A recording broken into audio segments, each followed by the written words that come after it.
आज आपण शेंग बटाटा कोलंबी करत आहोत। हे बघा कोलंबी, कोलंबी आणि हा शेंग बटाटा। हे बघा आता फोडणीला मी जिरा आणि कढीपत्ता टाकलाय, हिंग टाकते,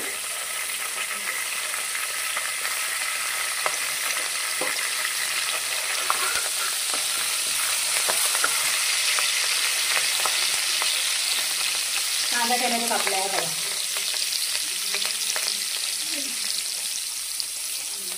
कांदा आणि टोमॅटो हा घालते याच्यात, कढीपत्ता तडतडलाय, कांदा घालते,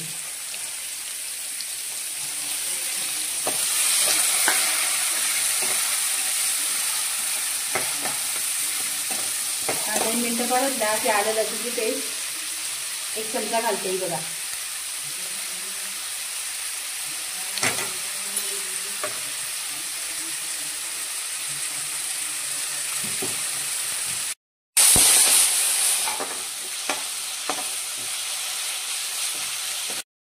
लाल मिरची पूड, अर्धा चमचा हळद, गरम मसाला लास्टला टाका, ही धना पावडर आहे आणि हा मालवणी मसाला 1 चमचा, टोमॅटो टाकते तुमच्या आवडीनुसार, 1-2 टोमॅटो तुम्हाला जसं आंबट हवं तसं। मी 1 टोमॅटो टाकलाय, वाटणातच टाकते पण आज नाही टाकला वाटणार।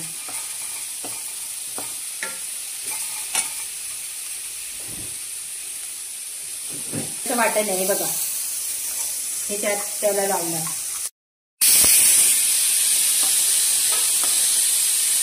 शेंग बटाटा एकसाथ टाकलाय। आता याला पाणी घालणार 2 ग्लास, शिजवून घेणार, शिजत आली की कोलंबी घालणार। आता 5-10 मिनिटं असंच ठेवते पाणी घालून।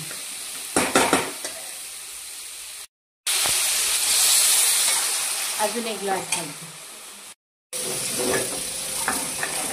हे जे पाणी आहे आता शिजवायचं, हे शिजत आलं की कांदा खोबऱ्याचं वाटण आणि कोलंबी। आता हे 10 मिनिटं असंच ठेवते मी झाकण लावून।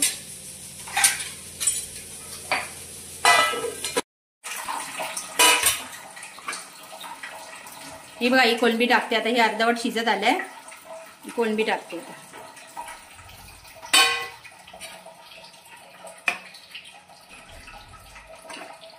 मग 5 मिनिटं ही शिजली की वाटण लावायचं। कोथिंबीर आणि कोलंबी एकदमच टाकली मी। हे बघा शिजत आले, बटाटा शिजलाच आहे, असं बहुतेक शिजलाच आहे तो। हे बघा आता अजून 2-3 मिनिटं मग वाटण लावायचं।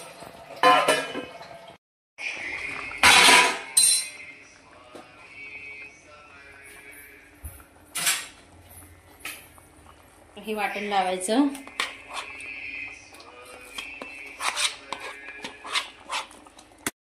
हे वाटलेलं आहे, आलं लसूण मी कांदा टोमॅटोवरच टाकलेलं, बघितलात ना तुम्ही।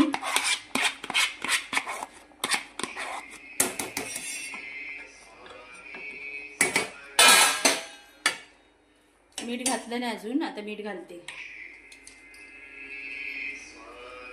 1.5 चमचे मीठ,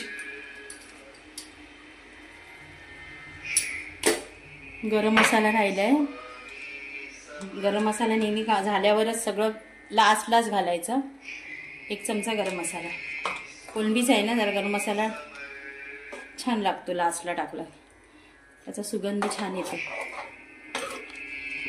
एकीकडे भाकरी होते ही बघा,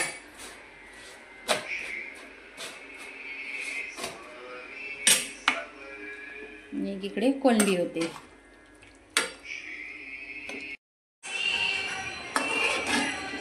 बघा कड आलाय, झाली आपली आमटी।